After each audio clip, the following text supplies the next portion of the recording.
befriending those people, he's loaning out money to those people that nobody else will loan money to because he never pays them back. And it's just, it ends up being such like an important thing to... Yeah, to have somebody who does that. Yeah.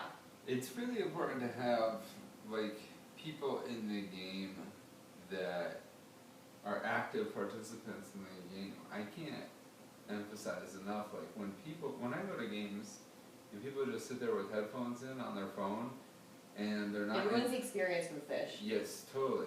And the fish don't want to play in those games. You have to make it a good... Right. Just interact like totally a human being. Don't show up and be a robot. Right. Because then they feel like you're just there just to take their money. Just you're not offering anything that they want. All they want is like the fake friendship. I mean, imagine if you were to go in there and have some fun, you sat down and seven of the other 8 people are just have headphones in, aren't talking anyway. What the hell is the point of you even being there? Right. And you're likely going to be losing while this is happening. So it's like boring and shitty all at once. It's really like, I don't want to be here and leave.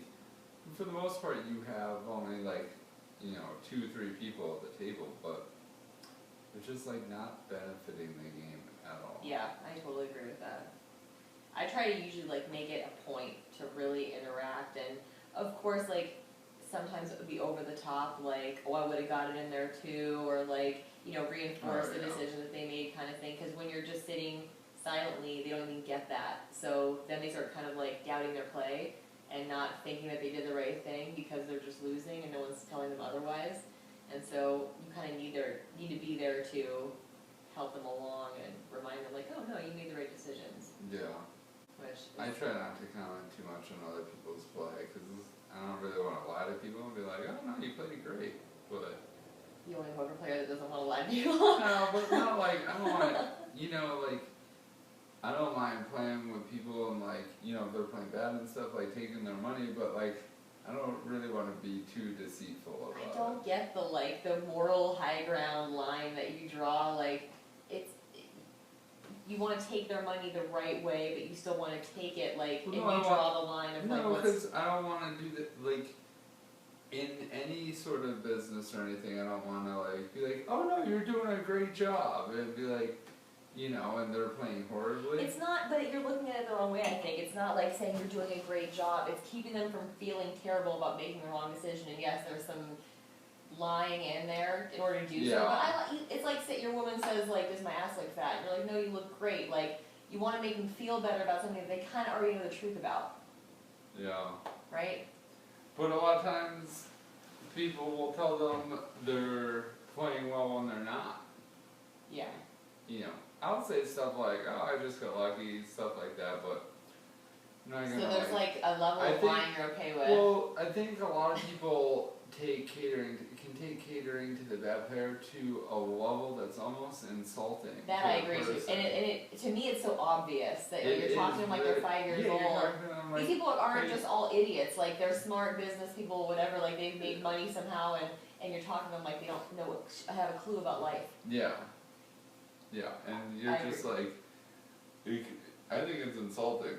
It is, I agree with that. But it's funny because you just forget how little some people know about poker and like what's obvious to us. Like, sure, they see through that people are being extra nice to them, but they're probably not taking it like anything other than just they're trying to help me along because I'm inexperienced. Not like I'm so shitty, like I just kind of don't know, and they're being nice to me. They're helping me along. Yeah. I mean, I look at it as insulting because I can see right through it. I see what it is, and so can you. Yeah. Like I had a game the other day that had a fish came into the room from the other day, and as soon as he got in the game, like 10 people are running up, like as he's at the desk, being like, I want to get on the same table as him, like making it so obvious. It's in front of him. I'm like, what is wrong with you guys? Like, yeah. And they just don't care. They go, he's bad. I don't care if he knows I think he's bad. I just want to get in that game and take his money, and they will go in the game. They'll sit with headphones. They won't even socialize with him. And then he's there like for 25% of the time that he would have been had none of that happened. Even if he does, like, at least like participate in the game. You're not participating in anything. I'm always, when that person's in the game, I'm always trying to participate. But I also think as a girl, I kind of feel a little bit of a burden to do that because there are so many guys that are just going to zone out, or like feel uncomfortable trying to make conversation, whereas it's always easy for a girl at a poker table to talk to that guy. It's always easy, and they're always You interested. feel more obligated as a woman? Totally. Really? Totally. And also, I guess I don't even think about I almost that feel a little bit of aspect. resentment. There's times where like I'm sitting there talking to this person and flirting with this person maybe, and even maybe having a drink with this person, and they're like losing money all around me, and like they'll go to the restroom, and I've made comments before where I'm like, alright, everyone throw me $5 for like running this for the table right now, like I'm taking the lead here, and you guys are all benefiting from this. If I left, he'd leave sooner than he would otherwise, is what it feels like. Yeah. I just don't think people spend enough time actually enjoying the game. Yeah. Like, that are people who take the game seriously and go and play. Like, half the people I see playing for a living, I don't think enjoy playing. Like you're just miserable. Yeah, they just go sit, like, watch Netflix, and they're trying to make like $20 an hour, which you can just play as a nit and do that. I'm just like, why are you guys doing this? Yeah. I enjoy sitting down, interacting with Me people, whether you're having a drink, whether you're just eating good food and talking, like, Totally. I mean, new people every day from all over the world. That's what, like, you don't really have that, you living in Arizona, like, you're meeting the same people, which is cool. I mean, there's good There's still aspects an of both. influx of people during certain times of the year, Yeah. spring training and like golf tournaments and like, you know. I can see benefits to both. There's part of me is like playing with the same people, you get to know them, Right. you feel more comfortable, and you know how people play. Right. The better, in that environment, like, you're being able to know how everybody else plays is going to benefit a pro way more than it's going to benefit an Right. amateur. Right. So that's good, rather than in Vegas, if I'm sitting down with new people, I gotta figure it out, like, Right. it's gonna take an hour or two, or maybe even longer, depending on their ability. I mean, that's one of the reasons I love Vegas is because the stories you hear and the things that you learn about people. Like, there's no other like venue where I'm going to be seated at a table with you and having this discussion. Like, when am I going to be talking Yeah, to I'll you? never meet this. Right. You meet the most interesting people. You hear the most fascinating Like, stories. you meet people from business, from other countries, you meet, you know, Yeah. people from all over the place. It's, People who have worked with famous people, who are famous. yeah, people who are famous, like professional athletes, Yeah. everything. So yeah, it's really cool. Yeah. But that's what I mean. Like, there's tons of people I meet. Like, you know, they're just random people that are equally as fun to play with because they sit, they talk, they interact, they joke, they Yeah. have fun. And that makes the whole, if you get a bunch of people like that at the table, there's gonna be more action, it's gonna be more enjoyable. Totally agree with that. And it's gonna be easier, it's much easier to extract money out of people in those type of games because people are actually playing. If people are quiet, you don't see as much of like straddling and stuff, because that's kind Or of bluffing, or right. Showing three right. betting, or anything. Right. It's like it's definitely like a subdued version of the game.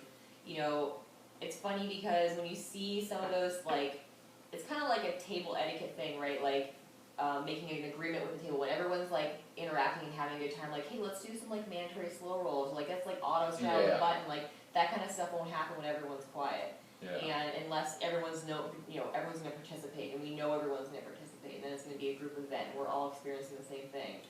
Like, you know, everyone knows how much it sucks when that one guy doesn't say he's not gonna straddle, but just doesn't say anything, and then in his mind it gets to him, and he's like, "Oh, I never agreed to it," and everyone's Yeah. like, "Fuck you, dude!" Like, you just quietly didn't agree with everyone, but didn't think it was important to like Yeah. speak up as you watched everyone else straddle. Like, come on.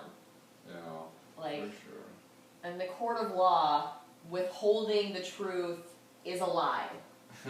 So you lied, is what you did, even though you Whatever. don't want to admit that that's what you did. Yeah, just let the guy be drunk. People bend the rules for certain players. Like, if there's a certain type of player at a table and he meant to, like, he's a fish and he meant to straddle but he didn't, you're gonna Yeah. let him straddle 100% of Yeah, the time. I am. Well, I always like, and so like, I'm not too strict on like those type of, like, if I raise and somebody doesn't see, like, They didn't if know I you make it raised. $30 and they throw in 15 or something, I'm like, oh, I made it 30.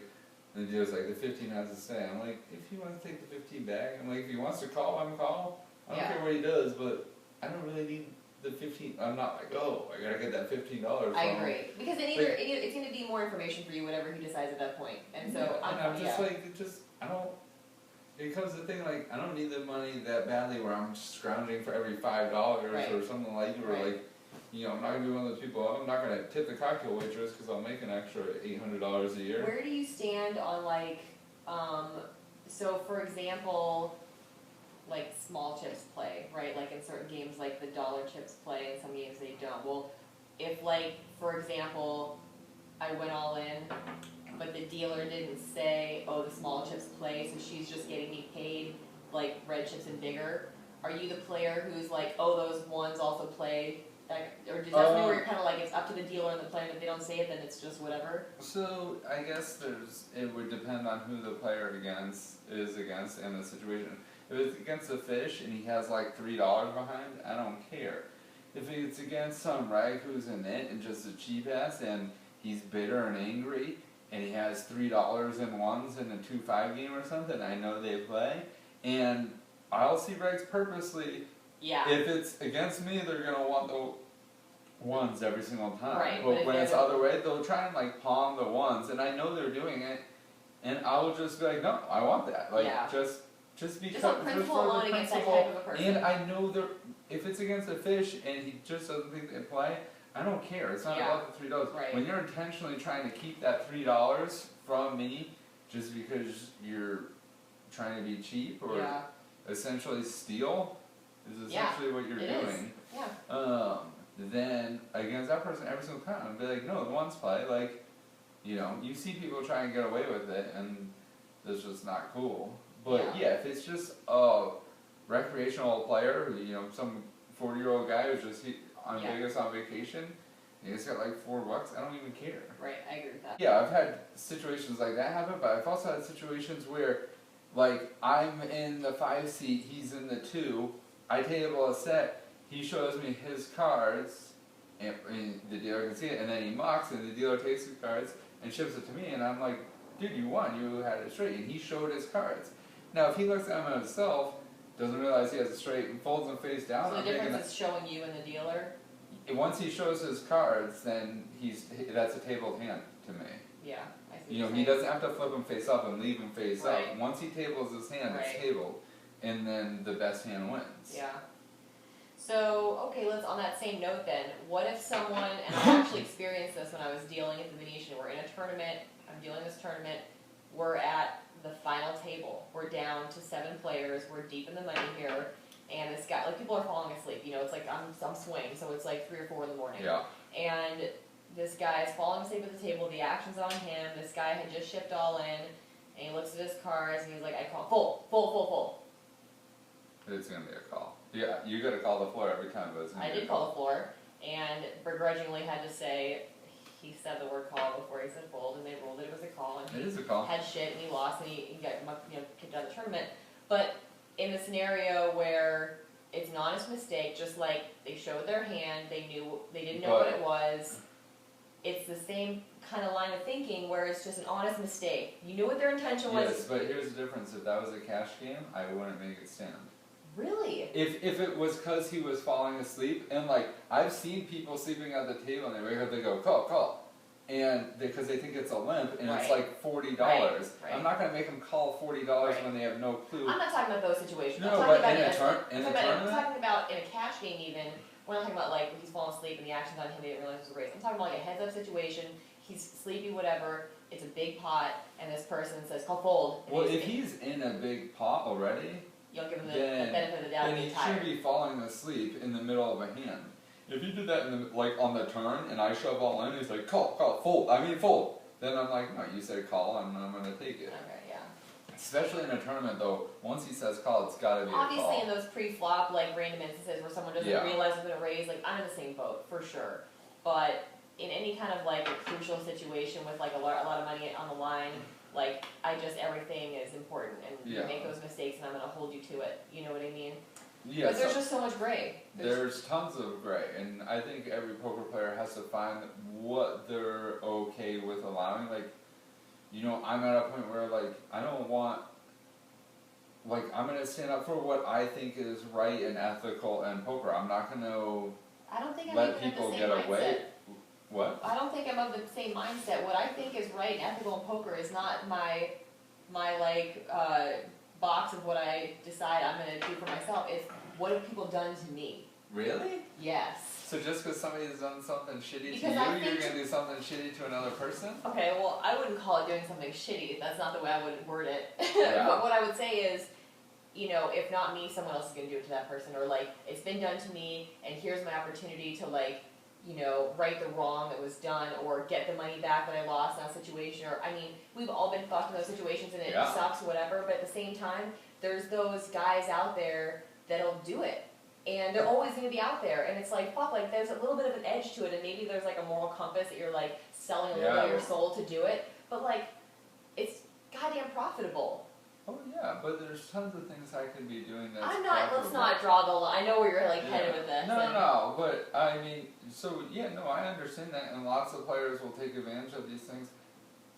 I just can't do it. I have a line. Yeah, no, of course, everybody's got a line. It's just at different points. Like, I'm also the type of player, like, if somebody's new to the game and they string bet or something, I will take the time to explain. So I agree, they fully, me too. like, players will use that to their advantage. Like, And they'll be like, oh, he doesn't know the rules, like, Yeah. let's take advantage of that. I'm like, no, I want them. I don't do that. I don't want do that. them to do what they're intending to do. Like, I don't want to take advantage of, they didn't mean to bet but accidentally bet, or like, I don't want to win. I can beat these people just with them knowing the rules. But then there's also a situation where, like, the things that you might be lax about, the dealer isn't. Because, like, there's a lot of situations where someone's, like, throwing a 500 chip thinking that it's a raise and it's a call. And part of me wants to be like, let him raise, but the dealer's like, one chip rule. That's what it is. Well, So- anytime, that's got to be enforced, because you can't do it. I'm just using that as an example, but... Yeah.